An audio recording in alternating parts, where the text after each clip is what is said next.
ગુરુહરિ સ્વામીશ્રીનો પ્રાગટ્ય પર્વ વડોદરાની ધરતી પર તારીખ 22મી મે 2022ના રોજ ઉજવાયો. સમગ્ર સમાજ એક સાથે વિશાળ સંખ્યામાં એકત્રિત થયો હતો.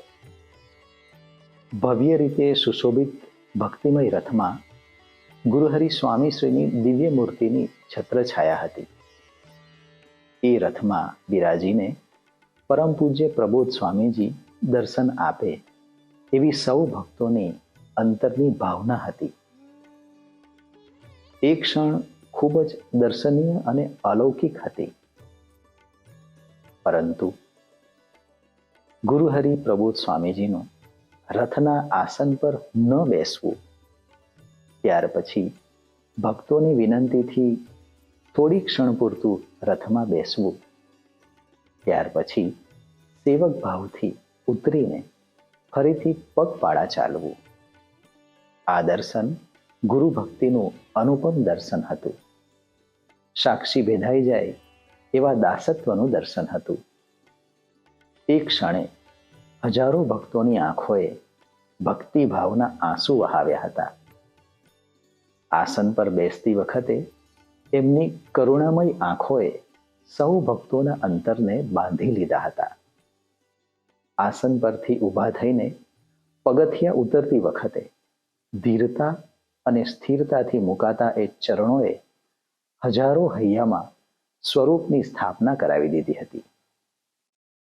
આવો ગુરુહરિને આવકારીએ, અંતર આત્મમાં એમનું સ્વાગત કરીએ. વિડીયો દર્શનના માધ્યમથી મહિમામાં ગરકાવ થઈએ.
સરળતા છે. ગુરુ સ્વયં પરમેશ્વર છે. અમે તો સમજી લીધું છે કે ગુરુ વિના કોઈની મુક્તિ થવી સંભવ નથી. નારદજીએ પણ એમના ભક્તિ સૂત્રોમાં કહ્યું છે, ભગવાન ધારક સંત તીર્થોને તીર્થત્વ પ્રદાન કરે છે, કર્મોને પવિત્રતા પ્રદાન કરે છે અને શાસ્ત્રોને શાસ્ત્રત્વ પ્રદાન કરે છે. એવા ગુરુ હરિના અગાધ જીવનનું મહિમાગાન કરવા આમંત્રિત કરીએ સંતવર્ય પૂજ્ય ભક્તિપ્રિય સ્વામીને. આજે પ્રબોધ સ્વામીજીનો પ્રાગટ્ય દિવસ છે. પરમ પૂજ્ય સ્વામીશ્રી એ આશીર્વાદ આપતા કહ્યું કે પ્રબોધ સ્વામીજીની જે સાધુતા છે એ ગુણાતીતાનંદ સ્વામીજી જેવી છે. તો આ વાક્ય છે એ ગર્ભિત વાક્ય છે. કોઈ વ્યક્તિ માટે સ્વામીજી એવું વાક્ય નથી બોલ્યા કે પ્રબોધ સ્વામીજીની સાધુતા એ ગુણાતીતાનંદ સ્વામી જેવી સાધુતા છે. પ્રબોધ સ્વામીજી માટે એવું બોલ્યા એ સાધુ જન્મ્યો ત્યારથી પવિત્ર છે. સ્વામીજી પ્રબોધ સ્વામીજી માટે એવું બોલ્યા કે એની સરળતા એ અજોડ છે, અદ્ભુત છે. એમની નિર્દોષ બુદ્ધિ છે એ પણ અદ્ભુત છે. તો જેવી રીતે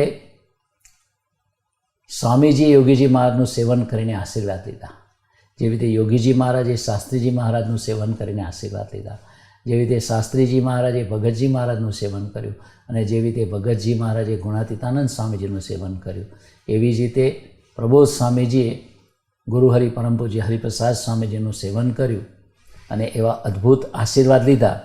એ પ્રબોધ સ્વામીજી આજે આપણી વચ્ચે બિરાજમાન છે અને આજના દિવસે કહેતા 17મી ઓગસ્ટ 1953ના દિવસે ભગવાન સ્વામિનારાયણ અને સ્વામીજી પ્રબોધ સ્વામીજીને આ ધરતી પર લઈ આવ્યા છે.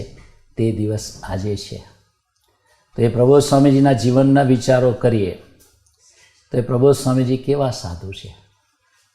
જ્યારે લંડનની ધરતી પર હરિશરણ સ્વામીજી વગેરે સંતોને દીક્ષા આપવાની હતી ત્યારે હરિશરણ સ્વામીજી નક્કી કર્યું કે આપણે ભાગવતી દીક્ષા લઈ અને જીવન ઠાકોરજીને ગમે તેવું જીવન જીવવું છે. ત્યારે હરિશરણ સ્વામીજીએ 2 હાથ જોડીને કીધું કે સ્વામીજી, આપ જ્યારે સાધુની મને દીક્ષા આપી રહ્યા છો તો આપ મારી પ્રાર્થના છે કે મારે આને આ દેહે કરીને છેલ્લો જન્મ કરવો છે. આને આ દેહે કરીને મારે ગુણાતીત સાધુતા પ્રાપ્ત કરવી છે. આને આ દેહે કરીને મને ભાગવતી તનુ એ કહેતા અક્ષરબ્રહ્મનું શરીર જોઈએ છે અને આને આ જન્મે મારે છેલ્લો જન્મ કરી અને ભગવાન સ્વામિનારાયણની ગોદમાં અને ભગવાન સ્વામિનારાયણની સેવામાં અક્ષરધામ જવું છે. તો હું એવું શું કરું? આપ દીક્ષા તો આપી રહ્યા છો, તો આપ એવી કોઈ આજ્ઞા આપો જેથી કરીને હું એ આજ્ઞા પ્રમાણે જીવન જીવી અને મારું જે ધ્યેય છે અને આપ પણ જેના માટે ધરતી પર આવ્યા છે કે મારા સંબંધમાં જે આવે એને હું શુદ્ધ કરી ગુણાતીતના ભાવને પમાડી અક્ષરબ્રહ્મનું શરીર આપી અને છેલ્લો જન્મ કરીને ભગવાનની ગોદમાં બેસાડી દો. તો મારે એવા થવું છે તો મારે શું કરવું જોઈએ? ત્યારે સ્વામીજીએ વાત કરી. ત્યારે સ્વામીજીએ હરિપ્રસાદ સ્વામીજીએ કીધું કે આપણે એવા સાધુની ગોદમાં બેસવાનું કે જે આપણા કરતાં આગળ હોય. પછી સ્વામીજીએ કીધું કે એ સાધુ 50% હોય તો પણ ના ચાલે, 60% જીવન જીવતા હોય તો બી ચાલે નહીં, 80% જીવતા હોય તો પણ ન ચાલે, 90% જીવતા હોય તો પણ ના ચાલે, 99.99% જીવતા હોય તો પણ ન ચાલે. ત્યાં તો એવા 100% ભગવાનને રાજી કરવાની ભાવનાથી એક ધાર્યું એવું જીવન જીવતા હોય એવા સાધુની ગોદમાં બેસી અને સંગ કરી પ્રસંગ કરી તો છેલ્લો જન્મ થાય અને તો ભાગવતી તન મળે. ત્યારે હરિશરણ સ્વામીજીએ સ્વામીજીને પૂછ્યું કે સ્વામીજી એવા સાધુ કોણ? ત્યારે સ્વામીજીએ કીધું એવા સાધુ તો અમારા નાનકડા સાધુ છે અને વાસના ફામની ધરતી પર અત્યારે છે. એમનું જીવન એવું છે કે 100% એ એકધારી સુરુચિથી પરફેક્ટ જીવન જીવી રહ્યા છે. તો સ્વામીજી ઇન્ડિકેશન આપ્યું ને આપણને દર્શન કરાવ્યું કે એવા સાધુ છે પ્રબોધ સ્વામીજી કે જેનો સંબંધ પ્રભુ સાથે સંકલ્પ, ક્રિયા અને ભાવથી 100% દ્રઢ છે. એવા સાધુ છે કે જેના જીવનમાં 100% પ્રભુ સાથે તુહી તુહીના પોકારનો સંબંધ છે. તો એ આપણે વિચાર કરીએ કે એવા સાધુનું લક્ષણ શું છે. તો યોગીજી મહારાજને કોઈ ખરી ભક્તે પૂછ્યું, એને જોયું બાપાને કે અનેક પ્રકારના અપમાનો, અનેક પ્રકારનો ભીડો 10-10 સાધુનું કામ કરે અને રોજ અપમાનોની પરંપરા થાય અને છતાં યોગીજી મહારાજ કાયમ હસતા ને હસતા રહે અને 10-10 સાધુની સેવા કરે, કોઈને પ્રત્યે અપેક્ષા નહીં. ત્યારે યોગીજી મહારાજને કોઈએ પૂછ્યું કે બાપા, આવી વિકટ અને વિપરીત પરિસ્થિતિમાં આપ કાયમને માટે હસતા રહો છો, એની પાછળનું રહસ્ય શું છે? ત્યારે યોગીજી મહારાજે એક અદ્ભુત જવાબ આપ્યો કે શાસ્ત્રીજી મહારાજના સંબંધવાળા ભક્તોની સેવા હું શાસ્ત્રીજી મહારાજના ભાવથી 2 હાથ જોડીને શાસ્ત્રીજી મહારાજના ભક્તોના દાસ થઈને હું નિરંતર કરું છું, એટલે મને શાસ્ત્રીજી મહારાજ હસતા રાખે છે. એવો જ સિમિલર પ્રસંગ પ્રબોધ સ્વામીજીનો છે. પ્રબોધ સ્વામીજીને કોઈકે પૂછ્યું કે પ્રબોધ સ્વામી, તમારું સ્મિત છે એ કાયમનું છે, તમારું સ્મિત સહજ છે. પ્રબોધ સ્વામી, તમારા જીવનમાં કોઈ દિવસ મૂંઝવણ તો આવે છે કે નહીં? અમે ક્યારેય તમને મૂંઝાતા નથી જોયા. તમારા મુખારબિંદુ પર ઉદ્વેગ નથી જોયો, આક્રોશ નથી જોયો, અપેક્ષા નથી જોઈ, સહજતા જોઈ છે, નિર્લેપતા જોઈ છે, ભક્તિ જોઈ છે. તો પ્રબોધ સ્વામીજી, એવું કેવી રીતે થયું? ત્યારે પ્રબોધ સ્વામી સહજતાથી જવાબ આપ્યો કે મેં મારી જિંદગીમાં સ્વામીજીની મરજી વિરુદ્ધ અને સ્વામીજીની આજ્ઞાથી વિરુદ્ધ 1% લાખમાં ભાગમાં જેટલો વર્ત્યો નથી. સ્વામીજીની આજ્ઞામાં અને સ્વામીજીની મરજી પ્રમાણે હું 100% જીવ્યો છું, એટલે મને સ્વામીજી મૂંઝવણમાં જવા દેતા નથી, એટલે સ્વામીજી મારા મુખારબિંદનું હાસ્ય જવા દેતા નથી. તો આ એક વસ્તુનો આપણે વિચાર કરીએ કે આવું જે સેવન છે એ કોણ કરી શકે? તો પ્રબોધ સ્વામીજી એવું દર્શન કરાવ્યું અને એ આપણા જીવનનો આદર્શ છે. તો એ પ્રબોધ સ્વામીજીનું જીવન કેવું છે? ખૂબ જેમ ભગવાન, જેને ભગવાનને રાખ્યા હોય એની અંદર ભગવાનની અનંત સામર્થ્ય પણ હોય, પણ ગુણાતીત પરંપરામાં અનંત સામર્થ્ય તો ગુણાતીતાનંદ સ્વામીજીમાં પણ હતી. ગુણાતીતાનંદ સ્વામી તો જળ ચેતનમાં વ્યાપક એવું મૂળ સ્વરૂપ હતા.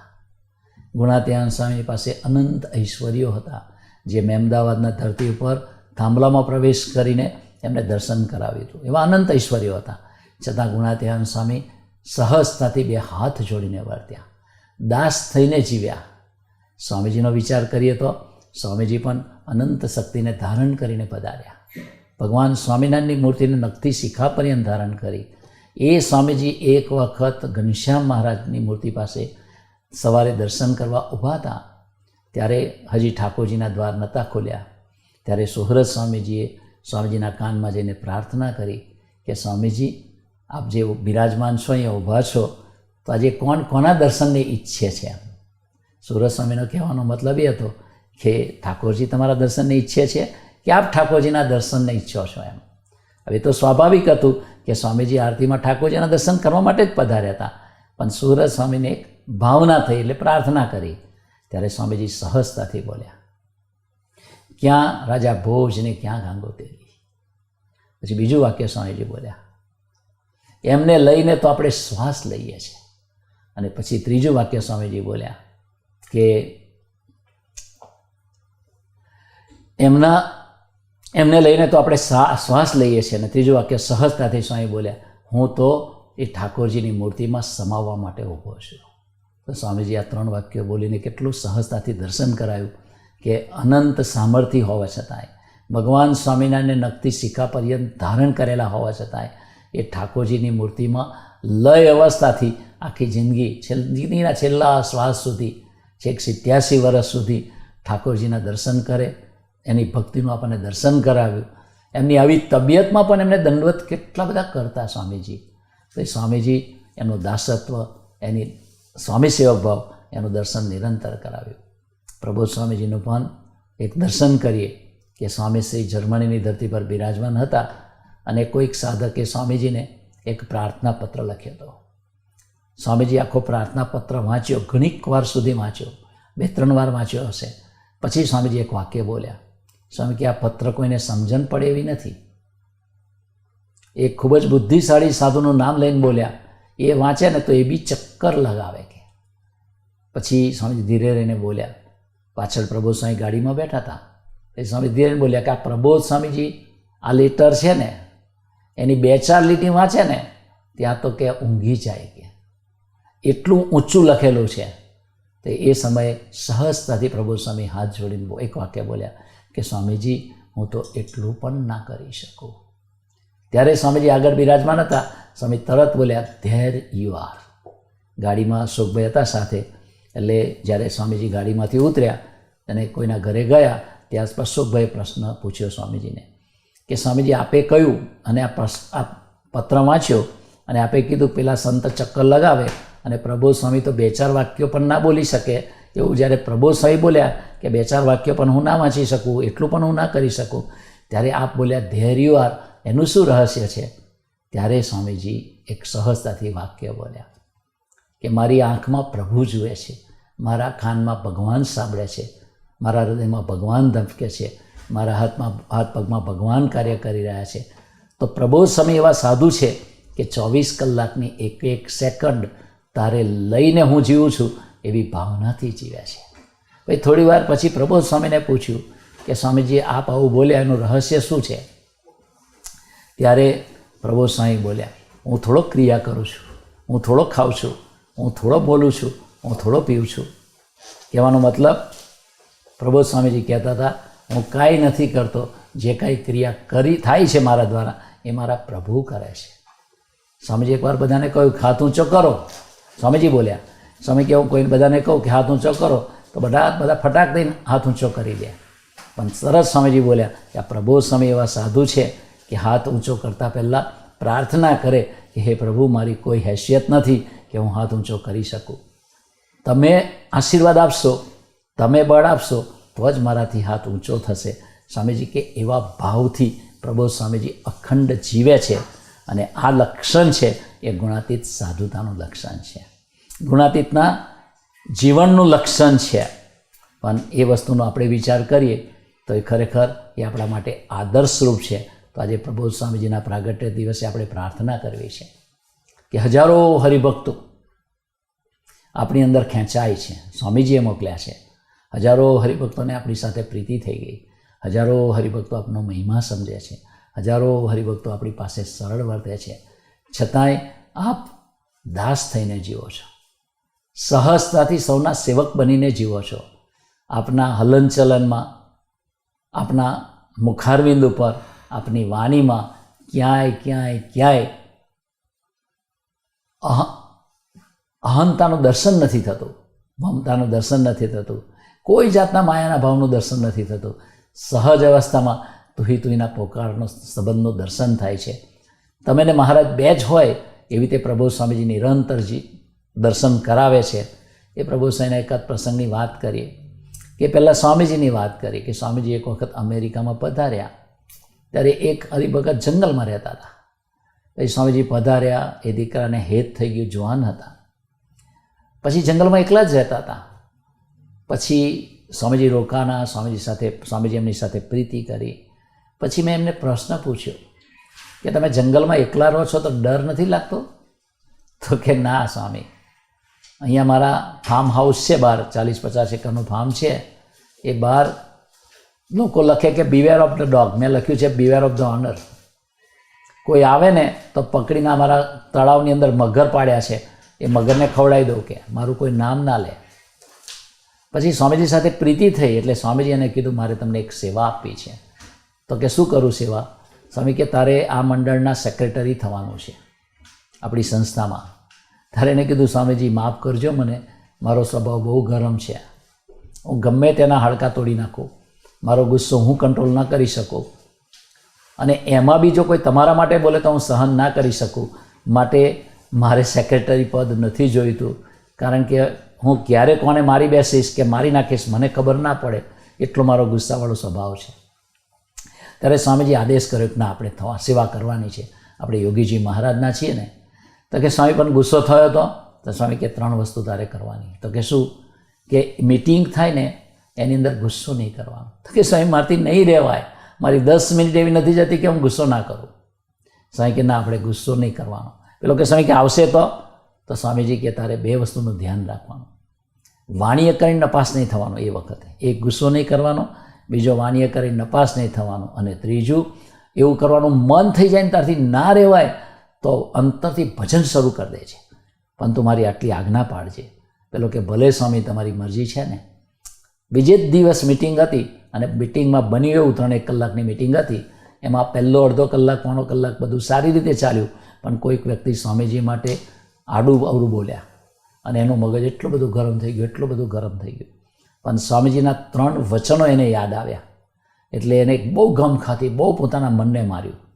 વાણીએ કરીને નપાસ થવાની તૈયારી, જો એ વખતે તો કોઈને મારી પાડે એવી પરિસ્થિતિ હતી, પણ છતાં સ્વામીજીને સંભાળીને ભજન કર્યું ને બળ લીધું. એ નપાસ થતાં અટકી ગયા. પછી તો મિટિંગ પૂરી થઈ ગઈ. બીજે ત્રીજે દિવસે સ્વામીજી મળ્યા ત્યારે કે શું ચાલે છે, કેવી રહી તમારી મિટિંગ? ત્યારે એને કીધું કે સ્વામીજી, તમે મને જો ના કીધું હોત તો હું 2-3 જણના હડકા ભાગી નાખત. તો સ્વામીજી આપે મને કીધું એટલે ગુસ્સો ના કર્યો. સ્વામી કે નપાસ નથી થયા ને? તો કે ના સ્વામી. ગુસ્સો કર્યો તો કે ના. વાણીએ કરીને નપાસ થયા? તો કે ના સ્વામીજી. ભજન કર્યું? તો કે સ્વામી બહુ કરવું પડ્યું ભજન, પણ આપે મને પાસ કરાયો. ત્યારે સ્વામીજી કે જાઓ, આજથી ધામમાં જતા સુધી તમને ગુસ્સો આવશે નહીં. પછી એક વાક્ય બોલ્યા, જો કે તારે ગુસ્સો કરવો હશે ને તો પણ તું ગુસ્સો નહીં કરી શકે એટલું મહારાજ તને બળ આપી દેશે. આ પ્રસંગનો વિચાર કરીએ કે કેવા પુરુષ આપણને સ્વામીજી મળ્યા, અને એ જ સ્વામીજી આજે પ્રબોધ સ્વામીજીને એમનો પોતાનો વારસો આપ્યો. પ્રબોધ સ્વામીજીનો એક પ્રસંગ કહીએ તો પ્રબોધ સ્વામી પાસે એક સેવક આવ્યો, કે એક સેવકના જીવનમાં ખૂબ પ્રસંગો બન્યા, ખૂબ એના માથે મારી નાખવાની ધમકીઓ મળી, એને ટોર્ચર કરવામાં આવ્યો, એને પ્રેશરમાં રાખવામાં આવ્યો, એને અપમાનો કરવામાં આવ્યા. ત્યારે એ દીકરો એટલો બધો સિન્સિયરલી સાધક થઈને વર્ષોથી સિન્સિયરલી સેવા કરે છે. પોતાનું ઘર બાર મા બાપ છોડીને દીક્ષા લઈને સેવા કરતો સાધક હતો. પણ જ્યારે એના જીવનમાં આવા બધા પ્રસંગો 5-7 જણાએ ભેગા થઈને આ બધું કર્યું, ત્યારે એને મનમાં એવું થઈ ગયું, આક્રોશ ઉઠી ગયો. પછી એને સંકલ્પ કર્યો કે હવે તો હું કોઈને મારી નાખીશ. પહેલાં તો મારીશ એવો વિચાર આવ્યો, અપમાન કરીશ એવો વિચાર આવ્યો. પછી તેને નક્કી કરી નાખ્યું કે ના ના ના, હવે તો હું કોઈને માફ નહીં કરું, આ બધાને માર્યા વગર હું રહીશ જ નહીં. અને નક્કી કર્યું કે હવે તો હથિયાર ગોતીશ, અને હથિયાર લઈને હું મને જેને મારી સાથે અન્યાય કર્યો છે, અપમાન કર્યું છે, મારવા પ્રયત્ન કર્યો છે, મને ધમકીઓ આપી છે, મને ટોર્ચર કર્યો છે, એને હું પૂરા કરી દઈશ. આવા આક્રોશમાં એક કક્ષા એની અંદર ગુસ્સો વ્યાપી ગયો કે દિવસોના દિવસો એ ગુસ્સામાંથી બહાર ના નીકળે, અને રાતના એને ઊંઘ પણ ના આવે. એક વેરની આગ એના હૈયામાં ઉમટી હતી. પછી એક સારો દિવસ આવ્યો સ્વામીજીનો જન્મદિવસનો. તે દિવસે એને પ્રબોધ સ્વામીજીને હાર પહેરાવવાનું થયું. અને જ્યારે પ્રબોધ સ્વામીજીને હાર પહેરાવવા જાય છે ત્યારે પ્રબોધ સ્વામીજી તો અંતર્યામી, એમને ખબર જ હતી કે આ દીકરાના હૈયામાં શું ચાલે છે. પછી પ્રબોધ સ્વામીની તરફ દ્રષ્ટિ કરી, એટલે એને પ્રબોધ સ્વામીને 2 હાથ જોડીને કીધું, જ્યારે આવા મોટા પુરુષ હોય છે કે પ્રબોધ સ્વામીનું મુખારવિંદ જોઈએ ને તો બી આપણને ગુસ્સો કરવાનું મન ના થાય, એમના દર્શન કરીએ ને તો દાસ થવાનું મન થાય. એટલે એ દીકરાને પ્રેરણા કરી પ્રબોધ સ્વામીએ, અને કીધું કે સ્વામીજી, મારે દાસ થઈને જીવવું છે, ભગવાનના ભક્તોના દાસ થઈને જીવવું છે. તો તમે મને ના જીવાડો, મારી કોઈ તાકાત નથી, મારું હૈયું તો વેરની આગથી અને વસૂલાત માટે અંદરથી બળી રહ્યું છે, ભડકે. ત્યારે સ્વામીજીએ માથા પર હાથ ફેરવ્યો પ્રબોધ સ્વામીજીએ. પછી એને નજીક લીધો અને કાનમાં 2 વાક્ય કીધું કે ચિંતા ના કરશો, સ્વામીજી આપણી સાથે છે, સ્વામીજી આપણી પ્રાર્થના સાંભળે છે, અને સ્વામીજી આપણને દાસના દાસ બનાવશે, જરાય ચિંતા ના કરશો. ખાલી આટલું જ કીધું. પણ એ દીકરો એના અનુભવની વાત કરતાં કહ્યું.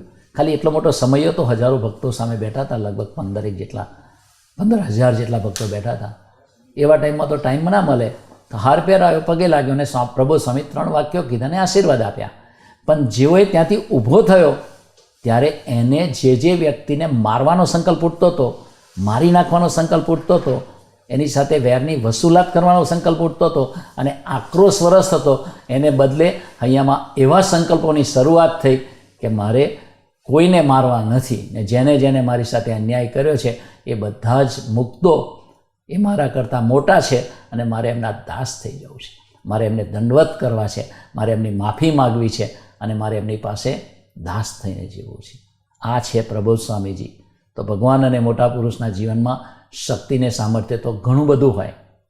એ રંકને રાજા પણ કરી શકે, અશક્યનું શક્ય પણ કરી શકે. અસંખ્ય હરિભક્તોને પ્રબોધ સ્વામીજી પાસે આવે છે, દુઃખી હરિભક્તો. કોઈને શરીરના પ્રશ્ન, કોઈને ધનના પ્રશ્ન, કોઈને જોબના પ્રશ્ન, કોઈને આવા આધ્યાત્મિક પ્રશ્નો, પણ જે રડતો આવે પણ પ્રબોધ સ્વામીજી પાસેથી હસતો જાય છે. એટલી સહજતાથી એ આશીર્વાદ સૌને આપે છે. એવા પ્રબોધ સ્વામીજીના ચરણોમાં આપણે પ્રાર્થના કરીએ કે પ્રબોધ સ્વામીજી, આપનો આજે પ્રાગટ્ય દિવસ છે. આખો હજારો હરિભક્તોનો સમાજ આપના દર્શનને ઈચ્છે છે, આપના આશીર્વાદને ઈચ્છે છે. આપનું સેવન સર્વોપરી કરતા પ્રગટ અને હિતકારી, મંગલકારી માનીને સેવન કરવા માટે આખો સમાજ તલપી રહ્યો છે. તો આજે આપના ચરણોમાં પ્રાર્થના છે. એક વખત આપના સારથી પાર્થભાઈ છે, વર્ષો પહેલાંની વાત છે, તો એમને આપેને પ્રાર્થના કરી હતી સ્વામીજીને કે સ્વામીજી, આજે પ્રબોધ સ્વામીજીનો પ્રાગટ્ય દિવસ છે અને પ્રબોધ સ્વામીજી ખૂબ જ નિરપેક્ષ જીવન જીવે છે, સાધુતાસભર જીવન જીવે છે. તો આપ એવી કૃપા ના કરો કે પ્રબોધ સ્વામી જેવી નિરપેક્ષ ભક્તિ પ્રગટે અને ગુણાતીત સાધુતાસભર મારું જીવન થાય. ત્યારે સ્વામીજી સહજતાથી પાર્થને કહેવડાવ્યું કે પાર્થને કહેજો, તું મારી પાસે શું કામ આશીર્વાદ માગે છે? આશીર્વાદનો ખજાનો તો તારી સાથે ફરે છે. તો પ્રબોધ સ્વામીને કહેજે કે મને પણ થોડા આશીર્વાદ આપે. તો સ્વામીજીએ એવું દર્શન કરાવ્યું કે પ્રબોધ સ્વામીજી ખરેખર આશીર્વાદનો ખજાનો છે. સાથી સ્વામીજીને તો ખબર જ હતી કે હું એમની અંદર સાંગોપાંગ રહ્યો છું. તો આજે પ્રબોધ સ્વામીજી આપણને મળ્યા છે, આજે એમનો પ્રાગટ્ય દિવસ છે. તો આજે એક પ્રાર્થના કરવી છે. એક સેવક કોઠારી સ્વામીજીની આજ્ઞાથી બધી માટી ચાળતા હતા. પ્રબોધ સ્વામીજી ત્યાં પધાર્યા અને પ્રબોધ સ્વામીએ પૂછ્યું કે શું કરો છો? તો કોઠારી સ્વામી કીધું છે કે આ માટી ગઢડાની છે, આ સારંગપુરની છે, આ ગોંડલની છે, આ ધોલેરાની છે. એવી રીતે અલગ અલગ મંદિરોની આ પ્રસાદીની માટી છે. તો કોઠારી સ્વામીએ આજ્ઞા કરી છે કે આ બધી માટી સાફ કરીને કાંકરા કાઢી અને ચાળી અને ભરવાની છે. પછી એમને કહ્યું કે કોઠારી સ્વામીજી કીધું છે કે આ માટીનો ઉપયોગ જે છે એ ભરીને તૈયાર રાખવાની અને સ્વામીજી જ્યાં જ્યાં મંદિરોના ખાતમુહૂર્ત કરે ત્યાં મંદિરના ખાતમુહૂર્તની અંદર આ પ્રસાદીના તીર્થસ્થાનોની માટી આપણે પધરાવી, જેથી કરીને મંદિર સરસ થઈ જાય. એવું સ્વામીજીએ કોઠારી સ્વામીને આજ્ઞા કરી હશે અને કોઠારી સ્વામી આ કરાવતા હતા. પ્રબોધ સ્વામી તરત જ એમાંથી થોડી માટી લઈને મોડામાં મૂકી દીધી. હાશ, આજે મારું મંદિર થઈ જશે. કેટલો અપ્રતિમ વિશ્વાસ. પછી પેલા સેવકે કીધું, સ્વામી માટી ક્યાં ખાવ છો? પ્રબોધ સ્વામી થોડી માટી લઈને એ દીકરાના મોડામાં મૂકી અને કીધું, જા, તારું પણ મંદિર થઈ જશે. જો આવો સ્વામીજીના જે આશીર્વાદ હતા એમાં 100% વિશ્વાસ રાખી અને આપણે જીવન જીવીએ તો જેમ પ્રબોધ સ્વામીજી, એમનો સંબંધ અદ્ભુત સ્વામીજી સાથે એમને દ્રઢ કર્યો. નિરંતર તુહીતુહીના પોકારથી એ સ્વામીજીના સ્વરૂપમાં લય થઈને જીવે છે, ભગવાન સ્વામિનારાયણમાં લય થઈને જીવે છે અને હજારો હરિભક્તોને એમની સહજતાથી,